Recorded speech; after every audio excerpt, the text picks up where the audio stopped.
अभी कुछ दिनों पहले ही गांधी जी की आत्मकथा सत्य के साथ मेरे प्रयोग the story of my experiment with truth को फिर से पढ़ने का मौका मिला। मुझे याद है कि कक्षा 8 में सहायक वाचन विषय के अंतर्गत हमें इस पुस्तक के कुछ अंश पढ़ने मिला करते थे, किंतु इतने सालों बाद इसकी पुनरावृत्ति निश्चय ही हृदय को आनंदित करने वाली थी। सत्यनिष्ठा, ईमानदारी एवं साहस, इन गुणों को अगर आप वास्तविक अर्थों में समझना चाहते हैं तो ये पुस्तक आपके समस्त संशय, संदेह एवं दुविधाओं को दूर करने का काम करती है। यूँ तो गांधी एक पूर्ण चरित्र है और मानव जीवन का शायद ही कोई ऐसा पहलू हो जो उनकी लेखनी से अछूता रहा हो, किंतु फिर भी उनकी आत्मकथा पढ़ते वक्त कुछ प्रसंग हृदय को इस तरह छू जाते हैं कि उसकी छाप सालों तक आपके हृदय पर बनी रहती है एवं व्यक्तित्व निर्माण में एक अहम भूमिका अदा करती है। जैसे पहले ही अध्याय में उनकी ये घोषणा कि मैं जो प्रसंग लिखने जा रहा हूँ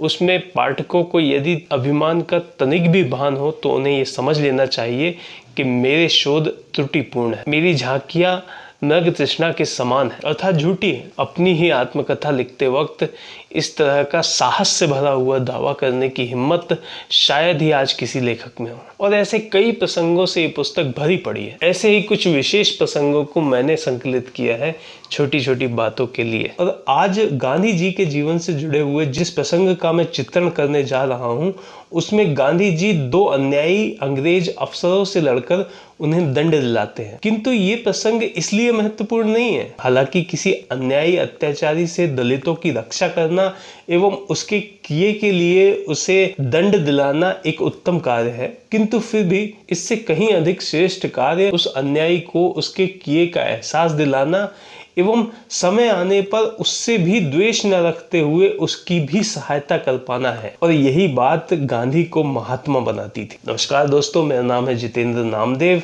और आज बात करेंगे गांधी जी की आत्मकथा सत्य के साथ प्रयोग में वर्णित गांधी जी के जीवन के प्रसंग के बारे में, जिसने गांधी जी के विकसित होते हुए व्यक्तित्व का उन्हें भान कराया एवं अहिंसा और सत्याग्रह के मार्ग को और अधिक प्रशस्त किया। मैं जितेंद्र नामदेव आप सभी का स्वागत करता हूं।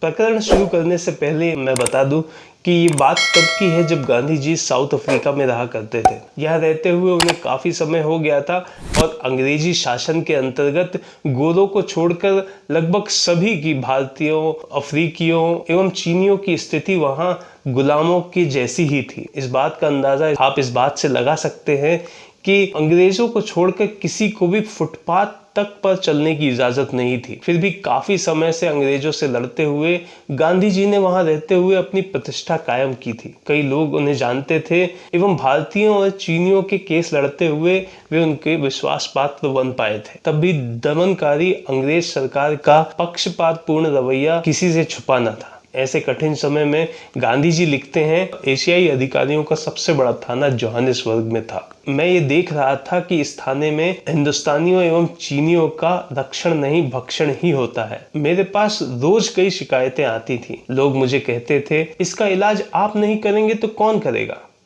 मेरा भी यही विचार था। मैं प्रमाण जुटाने लगा। जब मेरे पास प्रमाणों का अच्छा खासा संग्रह हो गया तब मैं पुलिस कमिश्नर के पास गया। मुझे लगा कि उसमें दया एवं न्याय का भाव है। मेरी बात को पूरी तरह अनसुनी करने की बजाय उसने मुझे धीरज के साथ सुना एवं साक्ष्य उपस्थित करने को कहे। गवाहों के बयान उसने स्वयं ही लिए। उसे यकीन हो गया, पर जिस तरह मैं जानता था उसी तरह वह भी जानता था कि दक्षिण अफ्रीका में गोरे पंचों द्वारा किसी गोरे अपराधी को सजा दिला पाना बहुत कठिन कार्य है। इस पर भी उसने कहा, फिर भी हम प्रयत्न तो करें। अपराधी जूरी द्वारा छोड़ दिए जाएंगे, इस डर से उन्हें ना पकड़वाना भी तो उचित नहीं है।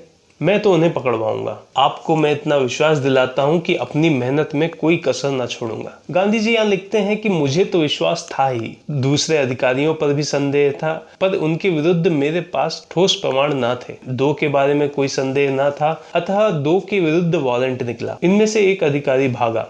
पुलिस कमिश्नर ने उसके विरुद्ध वारंट जारी कर उसे पकड़वा मंगाया। मुकदमा चला, प्रमाण भी मजबूत थे, किंतु दोनों अधिकारी छूट गए। मुझे बड़ी निराशा हुई, पुलिस कमिश्नर को भी दुख हुआ। वकालत से मुझे अरुचि हो गई। बुद्धि का प्रयोग अपराध को छिपाने में होता हुआ देख मुझे बुद्धि ही अप्रिय लगने लगी। ये कोई असाधारण बात नहीं है, अक्सर ऐसा होता ही है। जब अनेक प्रयास करने पर भी हमें सफलता हाथ नहीं लगती है तो हमें किसी विषय विशेष से अरुचि हो जाती है, हमारा मन उससे दूर भागता है। ऐसा ही कुछ गांधी जी के साथ भी हुआ होगा। आगे गांधी जी लिखते हैं, दोनों अधिकारियों का अपराध इतना प्रसिद्ध हो गया था कि छूट जाने के बाद भी सरकार उन्हें वापस न रख सकी। एशियाई विभाग कुछ साफ हुआ और हिंदुस्तानियों को कुछ धीरज बना और उनकी हिम्मत भी बढ़ी। इससे मेरी प्रतिष्ठा बढ़ गई, मेरे धंधे में भी वृद्धि हुई। हिंदुस्तानी समाज के जो सैकड़ों पाउंड हर माह रिश्वत में जाया करते थे, उनमें बहुत कुछ बचत हुई। ये तो नहीं कहा जा सकता कि सारी रकम बच गई। बेईमान तो अब भी रिश्वत लिया करते थे, लेकिन जो प्रामाणिक थे वो अपनी प्रामाणिकता बचाए रख सकते थे। यहाँ गांधी जी कहना चाह रहे हैं कि जिनके पास सारी फॉर्मल डॉक्यूमेंट्स थे, अब उनका शोषण नहीं किया जाता था। इसके आगे जो विवरण गांधी जी देते हैं, दरअसल इस पूरे प्रसंग का सार उसी में निहित है। इसी कारण ये प्रसंग विशेष बन जाता है। गांधी जी लिखते हैं, मैं कह सकता हूं कि इन अधिकारियों के इतना अधम होने के बावजूद व्यक्तिगत रूप से मेरे मन में उनके विरुद्ध कुछ भी ना था। मेरे इस स्वभाव को वे जानते थे और जब उनकी कंगाल हालत में मुझे उनकी मदद करने का अवसर मिला तो मैंने उनकी मदद भी की। यदि मेरा विरोध ना हो तो उन्हें म्युनिसिपल कॉर्पोरेशन में एक नौकरी मिल सकती थी। उनका एक मित्र मुझे मिला, उसने नौकरी मिलने की बात मुझे बताई। मैं सहर्ष राजी हो गया और उन्हें नौकरी मिल भी गई। मेरे इस कार्य का ये प्रभाव पड़ा कि मैं जिन गोरों के संपर्क में आता था वे मेरी ओर से निर्भीक रहने लगे और यद्यपि उनके विभाग के विरुद्ध मुझे लड़ना ही पड़ता था, तीखे बोल बोलने पड़ते थे, तथापि वे मुझसे मीठा संबंध रखते थे। इस प्रकार का बर्ताव मेरा एक स्वभाव ही था।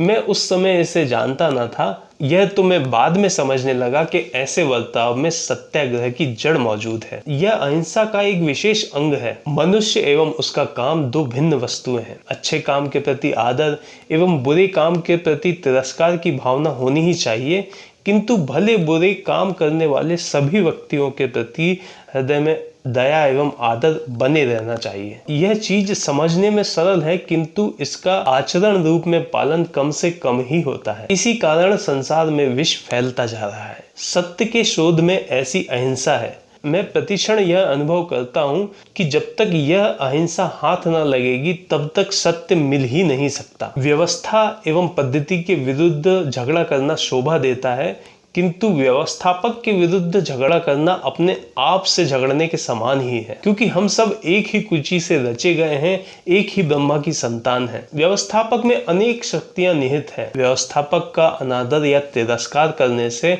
उन शक्तियों का अनादर होता है एवं वैसा करने पर व्यवस्थापक को एवं संसार को हानि पहुंचती है।